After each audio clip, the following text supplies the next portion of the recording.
Yo les otaku, j'espère que vous allez bien.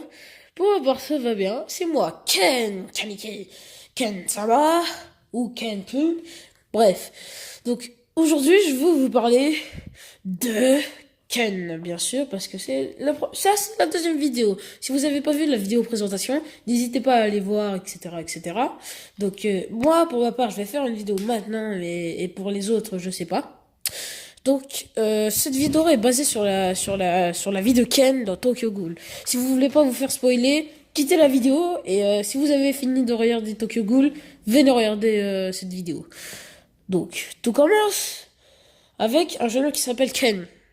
Ken Kaneki. Donc, c'est un homme, c'est un humain normal et tout, à Tokyo, dans une ville avec deux, trois ghouls, avec certains ghouls. Donc Ken et son ami j'ai une idée. Non, blague déplacée. C'est euh, c'est son ami d'enfance, le contraire de Ken. Donc Ken et Idée sont dans un restaurant et Idée a flashé sur Toka. Toka, une des ghouls de l'Antique, le magasin. Donc après ça, Toka, faisant exprès d'être timide, part un peu et Ken dit arrête un peu ça. Idée, là c'est le début, hein. Idée part et juste après, une fille d'où Ken était amoureuse vient et c'était une des plus puissantes des ghouls.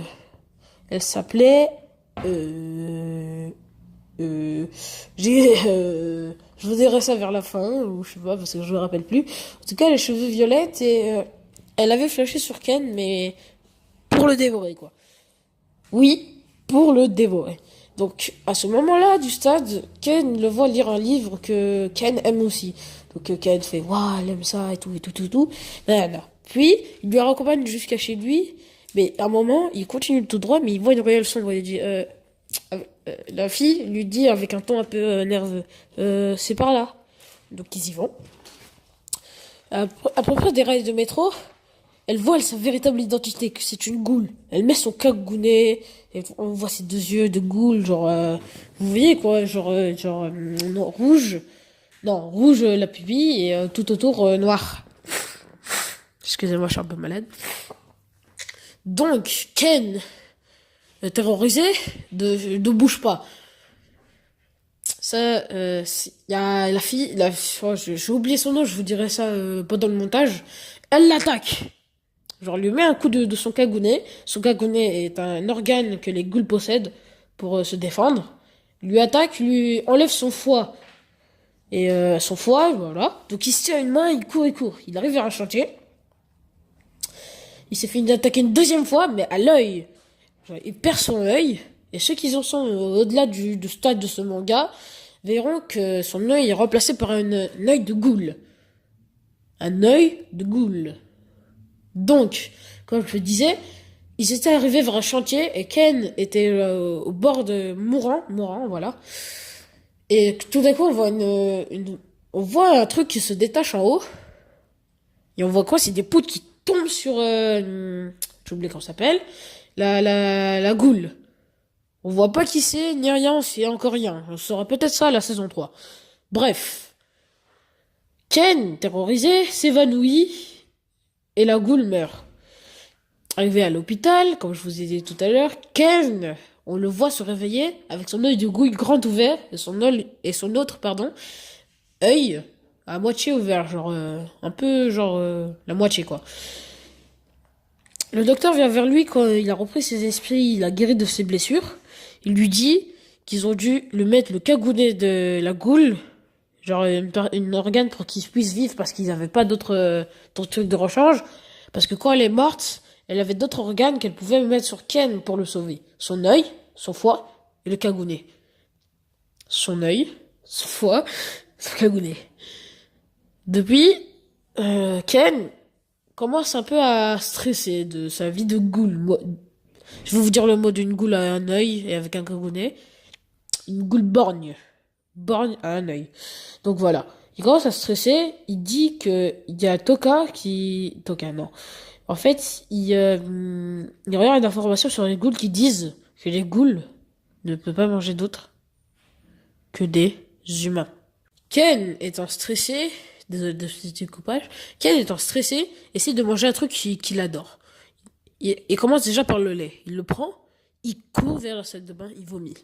Parce que pour lui, c'est comme si vous mangez de l'herbe, mélangée à quoi? Genre de l'eau des toilettes, du caca ou du lait périmé. Donc comme je vous le disais, Ken ayant recraché son lait, reprend son plat préféré, un hamburger. Il le cuit. Au Japon, quand tu cuis une viande de steak, c'est à vapeur. T'as le sachet dedans, t'as de viande, tu mets dans la marmite et tout, et voilà. Donc il sort son sandwich, il croque en tremblant, parce qu'il stresse et tout, en essayant de voir s'il peut manger d'autres choses. Il croque. Il voit quoi? Son œil commence à se voir. Il recrache tout. Il vomit tout. Il essaie tous ces trucs et tout. Et à un moment, il essaie de se suicider parce que dans la formation, il dit qu'une goule est insensible aux attaques des armes humaines. Quand je veux dire des armes humaines, pardon. Couteau, balle. Balle, ça dépend. Ça dépend j'ai oublié comment ça s'appelle un groupe qui défonce des ghouls pour les empêcher de l'humanité. Mais, je vais, juste avant de reprendre l'histoire de Ken, l'antique ne tue pas des gens. L'antique ont un endroit secret où les gens se suicident à cause de je sais pas quoi. Puis, avec Ken, quand il a rejoint l'antique et avec un autre, il ramassait tout. Donc on reprend l'histoire de Ken avec son à manger. Il prend un couteau, il lève son t-shirt pour se transpercer le ventre. Il essaie de se transpercer. Surprise! Le couteau se casse, lui intact. Il tombe par terre et s'évanouit et se réveille quelques temps après. Donc j'espère que cette vidéo vous aura plu. Ceci a été le début du sort de Ken. Et je vous dis que à la prochaine. Bye! Spagna.